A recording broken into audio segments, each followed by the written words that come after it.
The gingiva, or gums, consist of the mucosal tissue that lies over the mandible and maxilla inside the mouth. Structure: gingiva are part of the soft tissue lining of the mouth. They surround the teeth and provide a seal around them. Compared with the soft tissue linings of the lips and cheeks, most of the gingiva are tightly bound to the underlying bone, which helps resist the friction of food passing over them. Thus, when healthy, it presents an effective barrier to the barrage of periodontal insults to deeper tissue. Healthy gingiva are usually coral pink, but may contain melanin pigmentation. Changes in color, particularly increased redness, together with edema and an increased tendency to bleed, suggest an inflammation that is possibly due to the accumulation of bacterial plaque. Overall, the clinical appearance of the tissue reflects the underlying histology, both in health and disease. When the gingival tissue is not healthy, it can provide a gateway for periodontal disease to advance into the deeper tissue of the periodontium, leading to a poorer prognosis for long-term retention of the teeth. Both the type of periodontal therapy and home care instructions given to patients by dental professionals and restorative care are based on the clinical conditions of the tissue. The gingiva is divided anatomically into marginal, attached and interdental areas. Marginal gingiva: the marginal gingiva is the terminal edge of gingiva surrounding the teeth in collar-like fashion. In about half of individuals, it is demarcated from the adjacent, attached gingiva by a shallow linear depression, the free gingival groove. This slight depression on the outer surface of the gingiva does not correspond to the depth of the gingival sulcus but instead to the apical border of the junctional epithelium. This outer groove varies in depth according to the area of the oral cavity. The groove is very prominent on mandibular anteriors and premolars. The marginal gingiva varies in width from 0.5 to 2.0 mm from the free gingival crest to the attached gingiva. The marginal gingiva follows the scalloped pattern established by the contour of the cemento-enamel junction of the teeth. The marginal gingiva has a more translucent appearance than the attached gingiva, yet has a similar clinical appearance, including pinkness, dullness, and firmness. In contrast, the marginal gingiva lacks the presence of stippling, and the tissue is mobile or free from the underlying tooth surface, as can be demonstrated with a periodontal probe. The marginal gingiva is stabilized by the gingival fibers that have no bony support. The gingival margin, or free gingival crest, at the most superficial part of the marginal gingiva, is also easily seen clinically, and its location should be recorded on a Patent Euro unregistered trademark S chart. Attached gingiva: the attached gingiva is continuous with the marginal gingiva.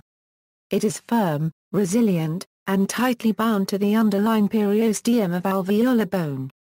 The facial aspect of the attached gingiva extends to the relatively loose and movable alveolar mucosa, from which it is demarcated by the mucogingival junction. Attached gingiva may present with surface stippling. The tissue when dried is dull, firm, and immobile, with varying amounts of stippling. The width of the attached gingiva varies according to its location. The width of the attached gingiva on the facial aspect differs in different areas of the mouth. It is generally greatest in the incisor region and less in the posterior segments, with the least width in the first premolar area. However, certain levels of attached gingiva may be necessary for the stability of the underlying root of the tooth. Incidental gingiva: the incidental gingiva occupies the gingival embrasure, which is the interproximal space beneath the area of tooth contact. The incidental papilla can be pyramidal or have a cowl shape. Attached gingiva is resistant to masticatory forces and always keratinized. The cowl varies in depth and width, depending on the expanse of the contacting tooth surfaces. The epithelium covering the cowl consists of the marginal gingiva of the adjacent teeth, except that it is non-keratinized. It is mainly present in the broad interdental gingiva of the posterior teeth, and generally is not present with those interproximal tissue associated with anterior teeth because the latter tissue is narrower. In the absence of contact between adjacent teeth, the attached gingiva extends uninterrupted from the facial to the lingual aspect. The cowl may be important in the formation of periodontal disease but is visible clinically only when teeth are extracted. Incidental areas: It is the part of gingiva which extends in between two teeth up to the contact point. There is a facial side interdental papilla and a lingual side interdental papilla. Interdental papilla has a summit, tip, and margins that are concave. The tip and the margins are unattached and the central portion attached. In inflammations, the interdental papilla loses its concavity.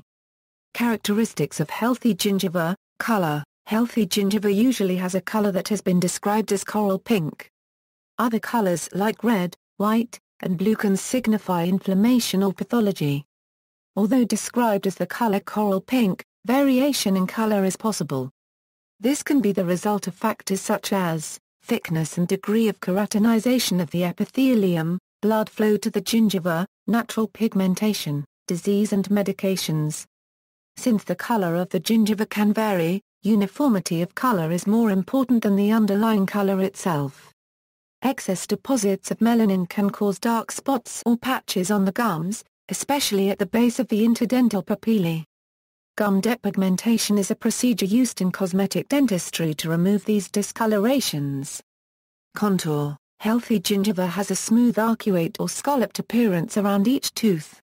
Healthy gingiva fills and fits each interdental space, unlike the swollen gingiva papilla seen in gingivitis or the empty interdental embrasure seen in periodontal disease.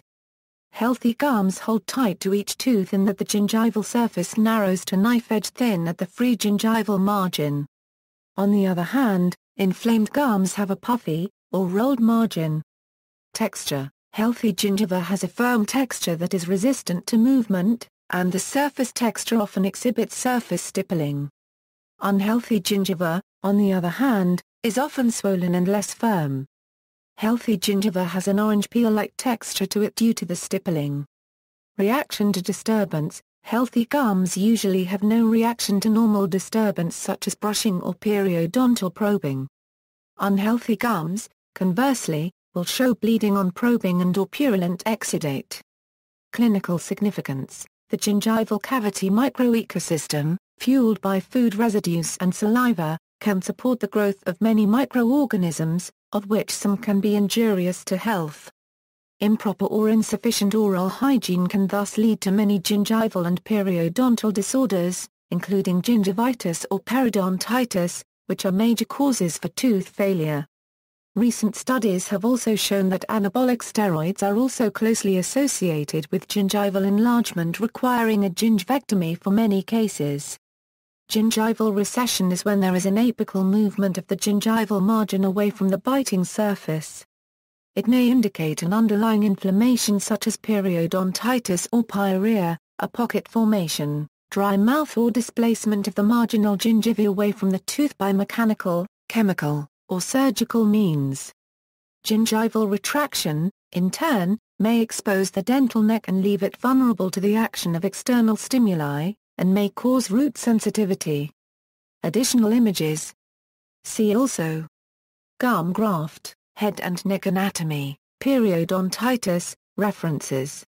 External links: periodontal disease, further reading, Willman, Donald.